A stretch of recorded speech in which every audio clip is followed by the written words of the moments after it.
Hello everyone, welcome again to NEET supreme. तो आज हम जैसा कि हम कर रहे हैं, अपने थंबनेल से देख ही लिया होगा, क्लास 11th बायोलॉजी के ऑल इम्पॉर्टेंट डायग्राम्स, जिसके फर्स्ट 4 वीडियोस पोस्ट हो चुकी हैं, जिनके लिंक्स आपको इस वीडियो के डिस्क्रिप्शन में मिल जाएंगी। आई रिकमेंड कि उन वीडियोस को आप पहले देख लें, क्योंकि वो बहुत ही ज़्यादा इंपॉर्टेंट है। इससे पिछली वाली वीडियो की लिंक आपको मिल जाएगी, वो बहुत ज़्यादा इंपॉर्टेंट है, क्योंकि उसमें मैंने कीमोस्मोसिस और इलेक्ट्रॉन ट्रांसपोर्ट सिस्टम को एक्सप्लेन किया है, विच आर वेरी इंपॉर्टेंट और कई बच्चों को समझ में नहीं आता है। So let's move on.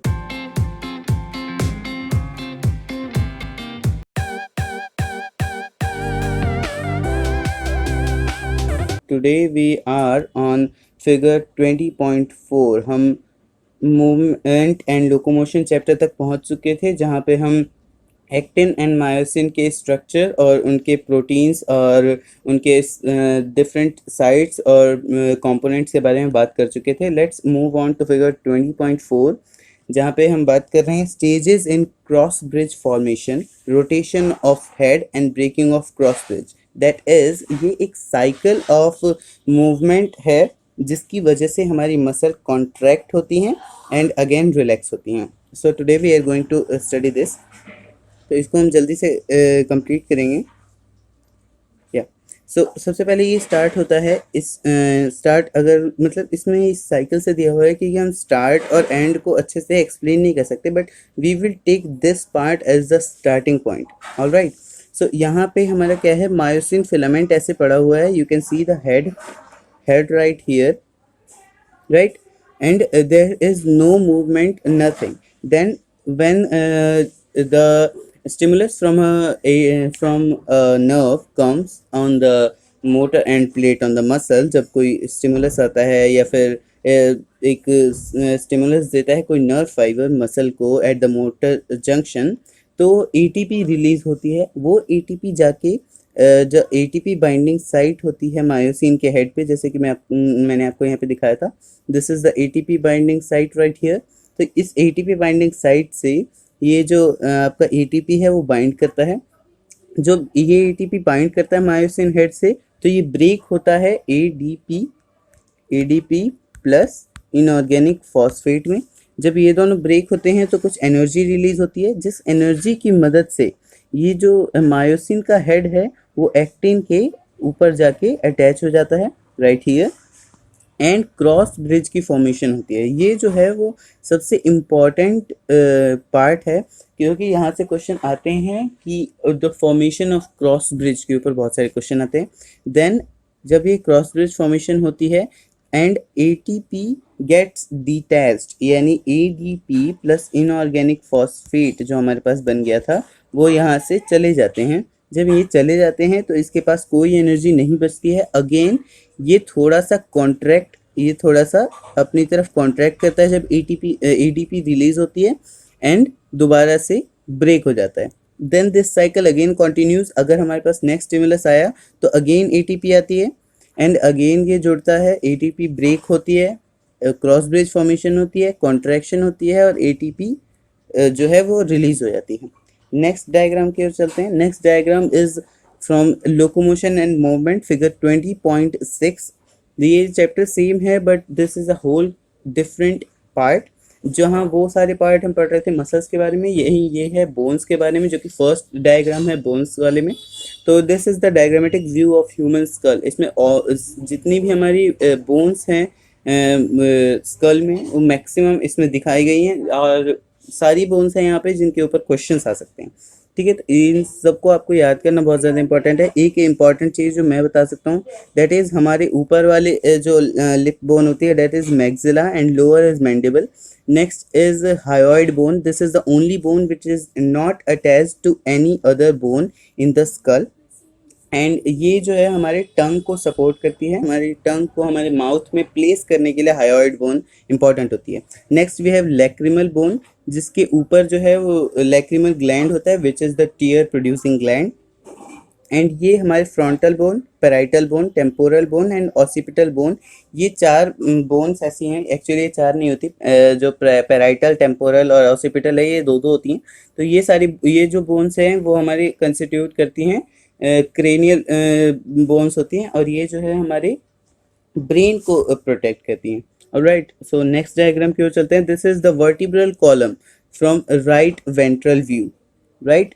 So it is actually nearly the same from both the sides, just there is a mirror image from the left side. All right, so let's study about it. There are basically 5 parts in our uh, vertebral column. The first part you can say is cervical vertebra, which are 7 in number. We have thoracic vertebra, which are 12 in number. We have lumbar vertebra, which are 5 in number. We have sacral vertebra. Sacral vertebra are actually sacrum is the fusion of 5 sacral vertebra forming a single bone. And the last is coccyx, which is again the fusion of 4 coxal bones forming a single bone.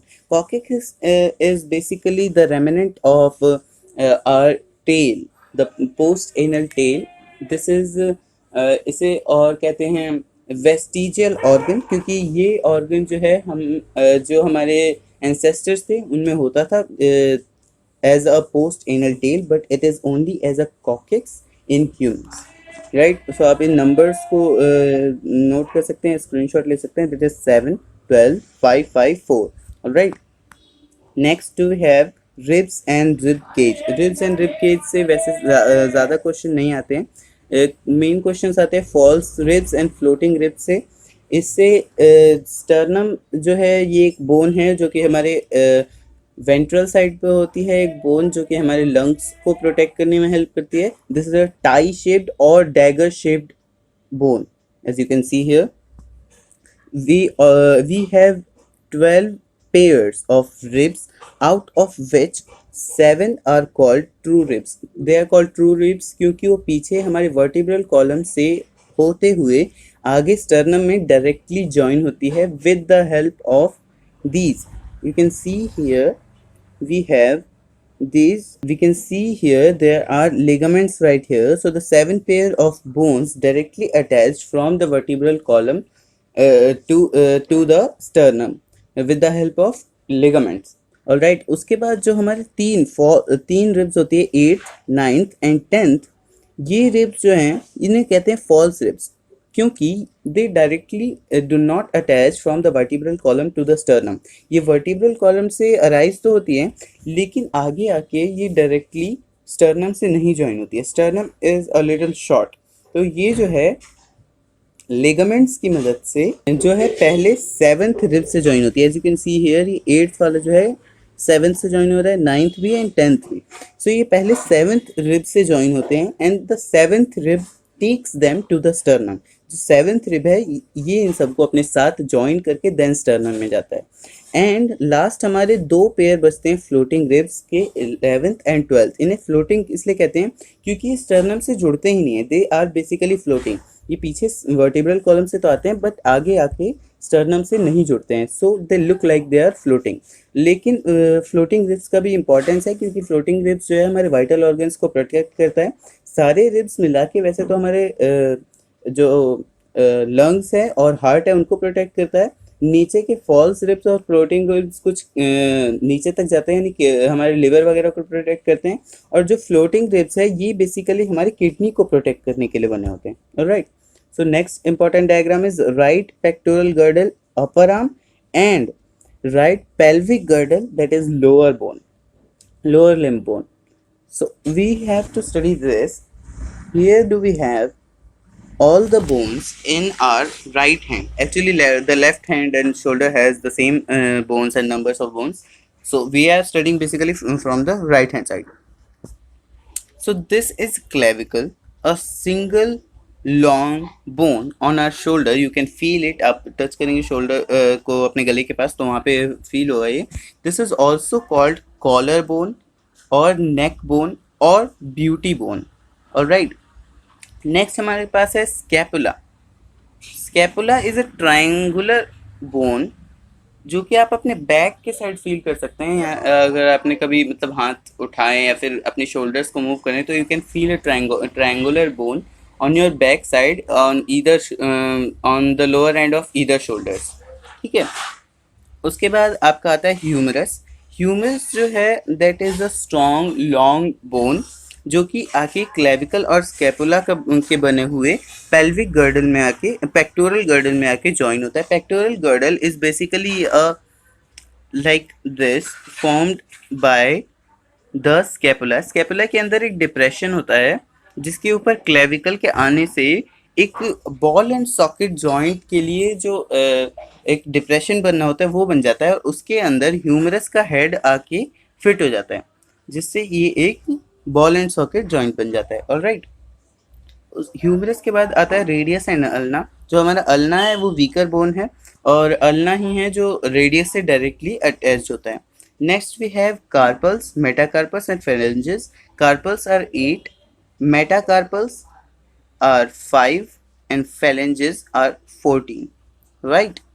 Next we have right pelvic girdle and lower bones, lower limb bones. This is all, very easy since you have learned about the upper limb bones. जो हाथों के बारे में आपने bones पढ़ लिया तो ये थोड़ा इजी हो जाता है क्योंकि यहाँ वहाँ पे जो ह्यूमरस था उसकी जगह यहाँ पे फीमेल है. वहाँ पे जो रेडियस और अल्ना था उसकी जगह बस यहाँ टीबिया और फीबिया है जहाँ पे अल्ना की जगह फीबिया है. फीबिया इज़ अ वीकर बोन और अगर आप डायरेक्टली अपने पैर को टच करें या फिर देखें तो आपको सिर्फ टीबिया ही दिखाई देगा जो कि आगे होता है एंड फीबिया जो है वो बैक साइड में होता है. So that is not visible या फिर उसे फील नहीं किया जा सकता. नेक्स्ट वी है टार्सल. यहाँ पे टार्सल जो है 8 नहीं होते, यहाँ पे टार्सल 7 होते हैं. 2 टार्सल जो है फ्यूज होके एक बन जाते हैं जो कि हमारी हील बोन बनती है. That is a stronger and big bone होती है जो कि 2 बोन्स के फ्यूजन से बना होता है. Next we have metatarsals which are 5 and phalanges which are again 14. Right? The difference is here patella. Patella is a ligamentous structure. जब हम बच्चे होते हैं तो आपने सुना होगा या फिर देखा भी होगा कि बच्चों में है जो है वो पैटेला इज नॉट प्रेजेंट. तो पैटेला जो है वो बच्चों में होता है एक लिगामेंट की तरह यानी एक स्पॉन्जी होता है क्योंकि लिगामेंट तो फील नहीं होता है, इस मसल्स की तरह ही वो नहीं दिखता बट स्लोली उसमें कैल्शियम का डिपॉजिशन होता जाता है and that turns into bone यानी एक्चुअल में उसका ओरिजिन बोन नहीं होता है. सो पैटेला का ऑसिफिकेशन आप ये क्वेश्चन आ चुका है कि जो पैटेला है उसका फॉर्मेशन कैसे होता है तो लिगामेंट की ऑसिफिकेशन से. वहाँ पे कैल्सिफिकेशन भी होगा option but that is not the correct word. वैसे कैल्शियम डिपॉजिट होता है बट ऑसिफिकेशन क्योंकि जो ऑसीसाइट्स भी कहते हैं जो बोन सेल्स होते हैं तो उन ये जो है वो बोन सेल में कन्वर्ट हो गए हैं. So these are called this is called ossification. Next to form the pelvic girdle वहाँ पे 2 बोन्स थे but here we have 3 bones. The ilium, pubis and ischium. इन तीनों के जॉइन होने से हमारी कॉक्सल बोन बनती है. Here we have coxal bone और इस कॉक्सल बोन के अंदर हमारा जो फीमर है that gets joined as a ball and socket joint. One more thing here जो फीमर है that is the strongest and longest bone of our body. Alright, next we have figure 21.3 diagram showing axon, terminal and synapse. Here we have an axon ending. Here is axon terminal. We have synaptic vesicles. जो ये हमारा एक nerve है इसके अंदर बहुत सारे nerve ending है. अगर हम एक नर्व एंडिंग को पकड़ें तो that nerve ending will show us like this. Alright, जिसके अंदर छोटे छोटे जो है साइनेप्टिक वेसाइकल्स हैं. ये साइनेप्टिक वेसाइकल्स में भरा होता है हमारा भरा होता है न्यूरोट्रांसमीटर. ये जो है सिक्रीट करते हैं जो एक्सॉन टर्मिनल है एक्सॉन एंडिंग है दैट सिक्रीट्स न्यूरोट्रांसमीटर्स. ये हमारे सिक्रीट करते हैं न्यूरोट्रांसमीटर. अब इसका मैकेनिज्म क्या होता है कि जब भी कोई नर्व है इसके ऊपर नर्व इम्पल्स आता है. आपको पता है Na+ एंड K+ के ग्रेडियंट की वजह से आता है. तो ये जब इसके एंड तक पहुंचता है जब इसके एंड में ये नर्व इम्पल्स जब इसके एंड में पहुंचता है तो यहाँ पे जो है वो सराउंडिंग से कैल्शियम आयंस रिलीज होते हैं. When these calcium ions are released they get into the synaptic vesicles. ये synaptic vesicles में आते जाते हैं इनके इसमें फिल होने की वजह से इनकी सिक्रीशन और ज़्यादा तेज़ हो जाती है, यानी न्यूरोट्रांसमीटर का फॉर्मेशन और जल्दी जल्दी करने लग जाते हैं। जब ये न्यूरोट्रांसमीटर का फॉर्मेशन करते हैं जल्दी जल्दी, तो ये जो वेसाइकल्स है वो बड़ी होती जाती है। You can see here some are larger one and some are small.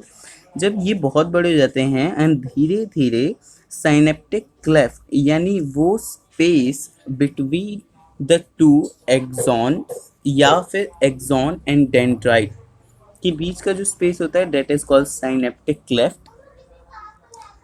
अब ये जब ये जो हमारे साइनेप्टिक वेसाइकल्स है ये जब बड़े होने जाते हैं तो that move toward the synaptic cleft, यानी हमारी प्री साइनेप्टिक मेम्ब्रेन जो हमारा ये वाला है इसकी तरफ मूव करने लग जाती हैं।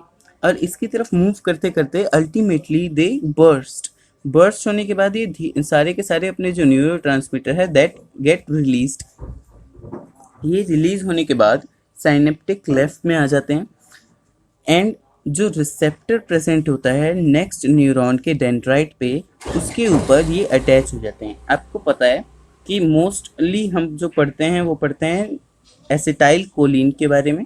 तो यहाँ पे एसिटाइल कोलिन जो है वो बाइंड कर जाता है ये रिसेप्टर के ऊपर, और ये जो रिसेप्टर होते हैं they are basically ligand gated channels. जब ये न्यूरोट्रांसमीटर इसके ऊपर बाइंड करते हैं तो ये चैनल्स खुल जाते हैं, Na+ और K+ का इफ्लक्स और इनफ्लक्स होने लग जाता है, जिसकी वजह से अगेन यहाँ पे एक चेंज शुरू हो जाती है एंड इसके थ्रू जो है वो अगेन एक इफ्लक्स और इनफ्लक्स होने की वजह से इम्पल्स आगे बढ़ता है और हमारा जो स्टिमुलस है वो फाइनली अगले एक्सॉन के थ्रू ऐसे ही बढ़ता जाता है आगे। एक और इम्पॉर्टेंट चीज़ जो इसमें बची हुई है दैट इज साइनेप्स। साइनेप्स की डेफिनेशन जो क्या होती है that is the pre synaptic membrane, synaptic cleft and post synaptic membrane को जोड़ के बनता है हमारा पूरा का पूरा synapse. Alright, next important diagram is figure 21.4 which is the diagram showing sagittal section of the human membrane, यानी ऊपर से कट किया हुआ है हाफ में ब्रेन को।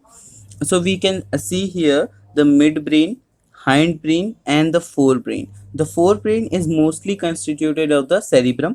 ये आप देख सकते हैं ये सारा का सारा पार्ट सेरिब्रम है।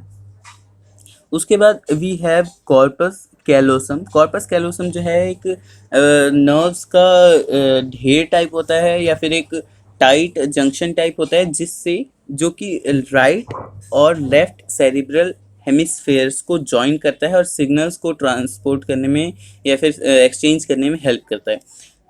फोर ब्रेन का एक और पार्ट है थैलेमस एंड हाइपोथैलेमस, जो कि आपने पहले पढ़ रखा है, जो कि हाइपोथैलेमस जो है पिट्यूटरी का मास्टर ग्लैंड होता है, आपने पढ़ा होगा। Next we have mid brain right here. Alright, आपको ये भी याद रखना है कि इनको और क्या कहते हैं। यस, तो हमें ये भी ध्यान रखना है कि इसमें जो है उन कुछ पार्ट्स को कुछ अलग नाम भी दिए गए हैं। आपको पता है कि जो पूरा का पूरा ब्रेन है, हमारा जो पूरा का पूरा ब्रेन है, it is called encephalon. Encephalon, समझ में आ जाए तो alright, एनसेफेलॉन।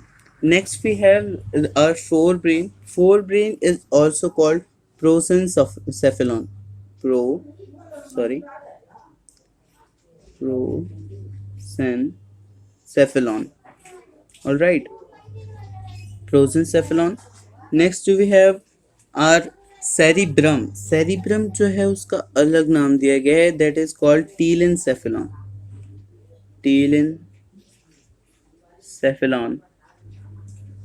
All right, we have medulla oblongata. This is our medulla oblongata. This is got the name metencephalon.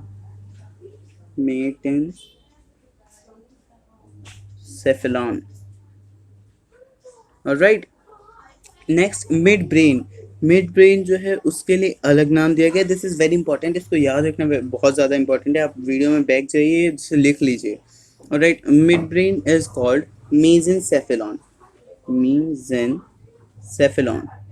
आप कंफ्यूज नहीं होंगे।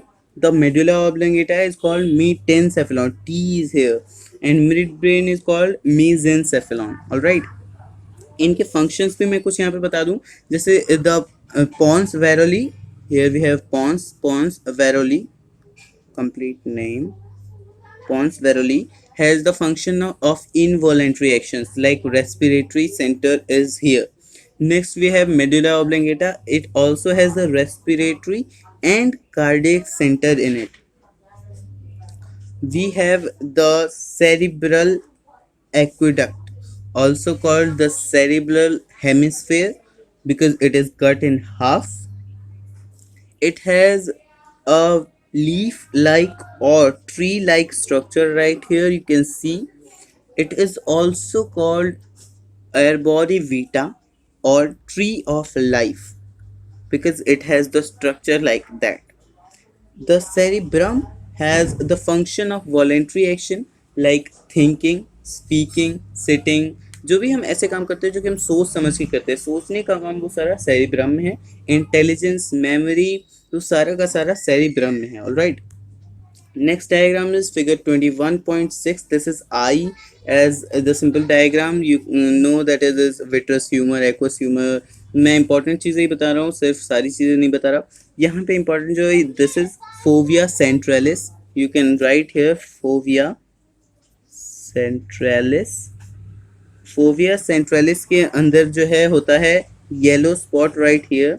जो ये पूरा का पूरा ये एरिया है उसे कहते हैं येलो स्पॉट, यानी एक ऐसा एरिया जो देखने में येलोइश होता है. And it has a depression just in its centre.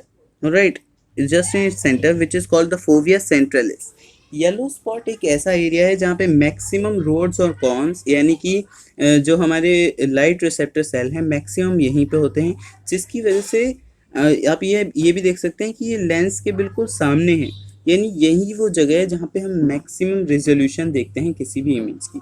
Next we have the blind spot. Blind spot एक ऐसा स्पॉट है जहाँ पे एक भी रोड्स या कॉन्स नहीं होते हैं. यहाँ पे हमें कोई इमेज नहीं दिखती, इसीलिए इसे ब्लाइंड स्पॉट कहते हैं. ब्लाइंड यानी कुछ नहीं देख सकता. ऑल्सो द ब्लाइंड स्पॉट, ये यहाँ पे इसलिए कोई रोड्स और कॉन्स नहीं होते क्योंकि यहीं से हमारी जो है वो सारी की सारी ऑप्टिक नर्व्स ब्रेन तक जा रही होती हैं. सो यहाँ पे कोई रोड्स एंड कॉन्स नहीं होते. Next we have sclera and choroid and then the retina.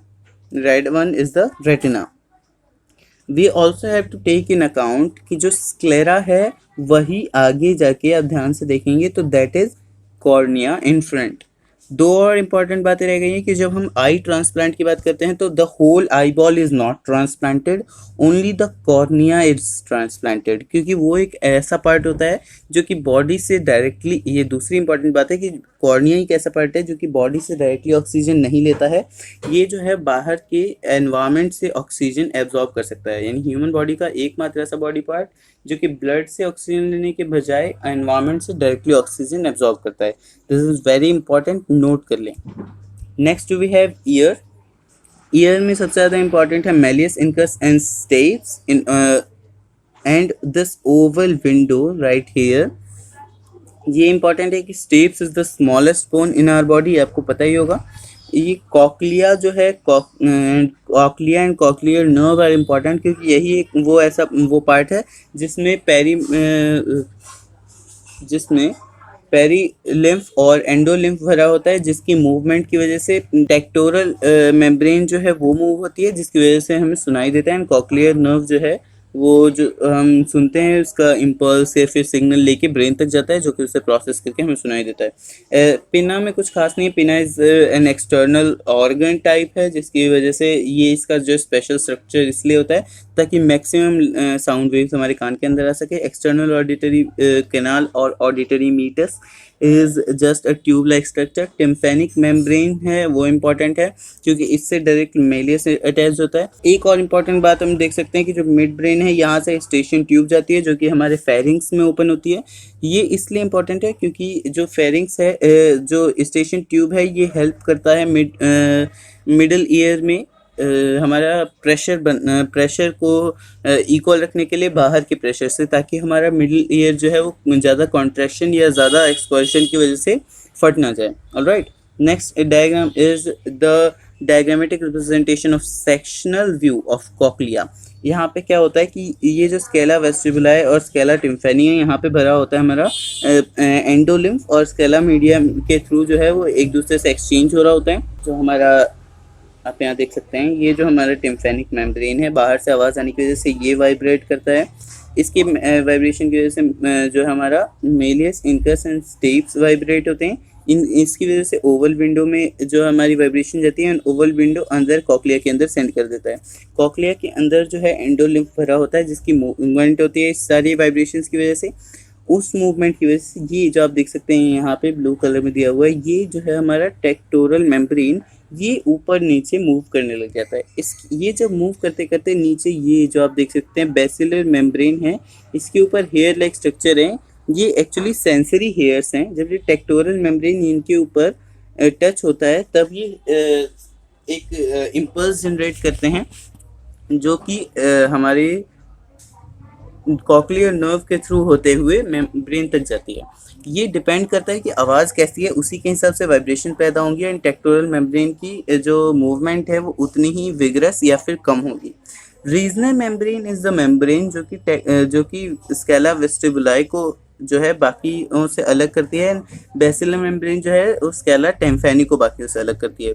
टेक्टोरल membrane जो है वो ज्वाइन होती है स्केला टिम्फेनी के स्केला टिम्फेनी के जो रूफ होती है उसके ऊपर। Next is figure 22.2. Right here we can see here that this is a diagrammatic representation of pituitary and its relationship with hypothalamus. We can see here hypothalamus है यहाँ पे।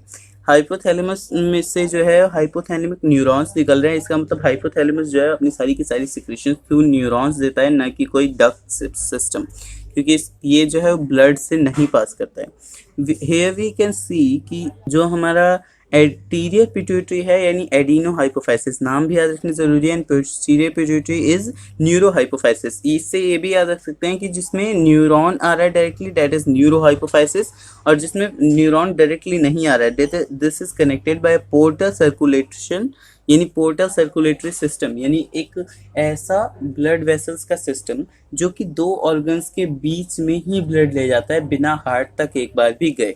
That is called a portal circulatory system. तो जो hypothalamus है वो पहले तो अपना सारा सिक्रेशन न्यूरॉन के थ्रू पहुंचाता है, बट एंटीरियर पिट्यूटरी तक वो पोर्टल सर्कुलेशन के थ्रू पहुंचता है, जबकि पोस्टीरियर पिट्यूटरी में डायरेक्ट न्यूरॉन पहुंचाते हैं। ये और इम्पोर्टेंट है कि पोस्टीरियर पिट्यूटरी अपना कोई हार्मोन सिक्रेट नहीं करती। ये जो है वैसोप्रेसिन एंड ऑक्सीटोसिन जो हाइपोथैलेमस सिक्रेट करता है, वही आगे जो है बस पास ऑन कर देती है और अपने पास कुछ टाइम के लिए स्टोर करती है, जबकि एंटीरियर पिट्यूटरी आपने पढ़ा होगा बहुत सारे इंपॉर्टेंट हार्मोन सिक्रेट करती है। Next we have the functioning of two different types of hormone. One we have right here, this is the protein hormone and this is the lipid hormone or the steroid hormone. First the protein hormone का examples insulin, you can see insulin and also FSH, right? Yeah, and here we have the steroid hormone, जिसके example आप कुछ भी ले सकते हैं, oestrogen, testosterone etcetera.